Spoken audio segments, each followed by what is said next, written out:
很多人以为新加坡航空仅仅是全球最安全的航空公司，或者航空界的服务天花板，靠着空姐的微笑和精美的飞机餐征服乘客。但你可能忽略了一个残酷且震撼的现实，在这个算力与数据为王的时代，新航早就不是一家单纯的客运公司，它是新加坡在万米高空飞行的移动数字领土。上一财年，新航在极其内卷的市场中创下了26.75亿新币的历史最高净利润，不仅远超预期，更直接碾压了一众老牌巨头。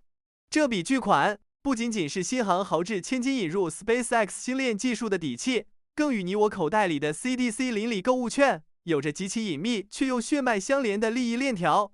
今天我们就来硬核拆解，新加坡到底是如何把一家航空公司的小国软实力变现成无坚不摧的国家级数字护城河的。把视线拉向全球，2026年的航空枢纽争夺战已经进入了白热化的阶段。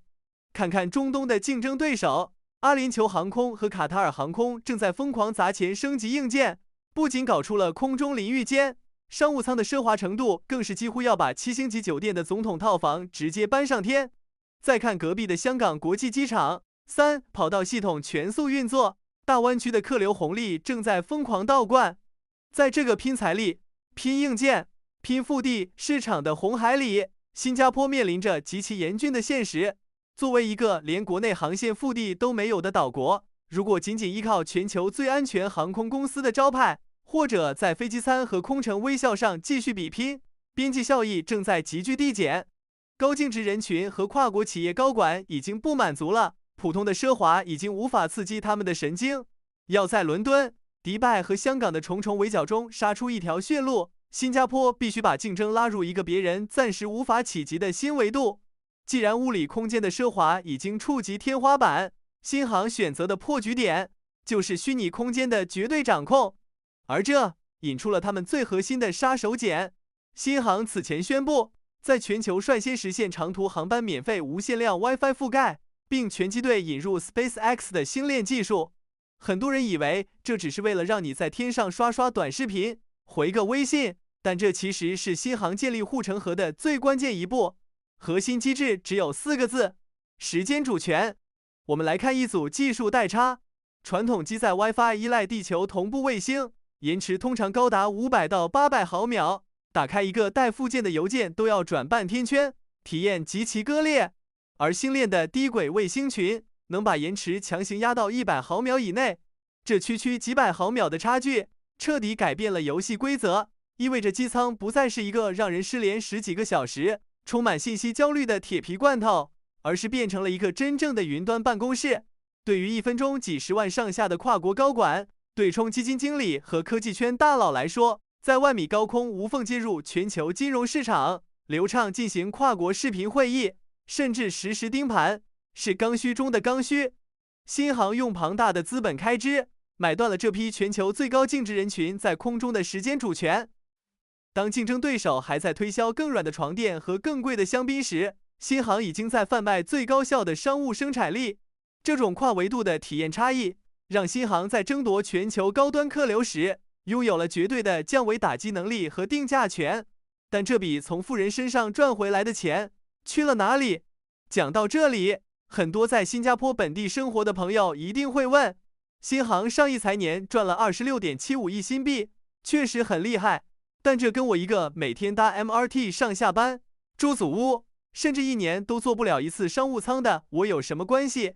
关系太大了。这正是新加坡国家体制设计中最精妙也最接地气的一环。新航不是一家普通的私营企业，它背后的大股东是国家主权基金淡马锡。在疫情最艰难、全球航空业全面停摆、无数航司破产的时候，淡马锡顶住压力，豪掷重金为新航注资续命，如今终于迎来了极其丰厚的触底反弹回报。而淡马锡的这些投资收益绝不仅仅停留在财报上，它会通过国家储备净投资回报贡献，也就是我们常说的 NIRC， 直接注入新加坡的政府财政预算。你可能不知道， NIRC 目前约占新加坡政府总财政收入的1/5，是名副其实的最大单一收入来源。这意味着什么？这意味着你每年按时领到的 CDC 邻里购物券、消费税补助券、你家楼下刚刚翻新的祖屋游乐场，甚至是政府每年对你公积金 CPF 的真金白银补贴，背后都有新航这个超级现金制造机的直接贡献。新航在国际上抢夺的每一分商务客流，最终都通过极其严密的财政转移支付网络，变成了新加坡普通老百姓抵抗通货膨胀、维持高福利的底气。看到这里，你觉得新航的票价还算贵吗？欢迎在评论区告诉我，你平时出行会首选新航吗？其实，除了算经济账，新航在国家层面还有一层更隐秘的使命。除了真金白银的经济账，新航在拳击队不计成本地部署星链，还有一层绝大多数人看不透的宏观战略考量，那就是极端地缘政治下的战略冗余。新加坡是一个极度缺乏战略纵深和自然资源的小国，在当今动荡不安、黑天鹅频发的国际局势中，危机随时可能爆发。新航庞大的现代化机队，在和平时期是高效赚钱的商业机器，但在危机时刻，它就是新加坡最核心的撤侨主力与不可替代的国家生命线。更深远的是，当这些飞机全部接入高速星链网络后，它们就不再仅仅是交通工具了。大家可以推演一下，在极端情况下，如果区域内的地面、海底光缆被切断，或者通信基础设施遭遇破坏与瘫痪，这几百架具备独立高速卫星通信能力的客机，就能瞬间变成漂浮在空中的移动卫星基站。它们能够保障国家关键数据和绝密指令的传输，成为整个国家信息网络最坚不可摧的重要冗余节点。这听起来似乎像科幻电影，但在大国博弈的夹缝中求生存，新加坡政府的忧患意识向来是未雨绸缪的。新航的每一架飞机，本质上都是新加坡主权在物理和数字空间的双重延伸。这种用重金砸出来的战略冗余，才是小国生存的终极护城河。懂了这一层，你再看新航，就会明白它为什么在新加坡人的心中无可替代。所以，回到我们开头的问题，新航的星链快的不只是网速，而是新加坡抢夺未来全球枢纽地位的速度。从提供全球第一的物理服务，到利用低延迟网络垄断高端人群的时间主权，从财报上创纪录的26亿净利润，到实实在在发到你手里的 CDC 购物券，再到动荡局势下未雨绸缪的战略冗余，新航用实际行动给全世界写了一本关于小国软实力如何完美变现的顶级教科书。你认为在未来5到10年，还有哪些前沿技术或颠覆性政策会成为新加坡保持全球竞争力的王牌？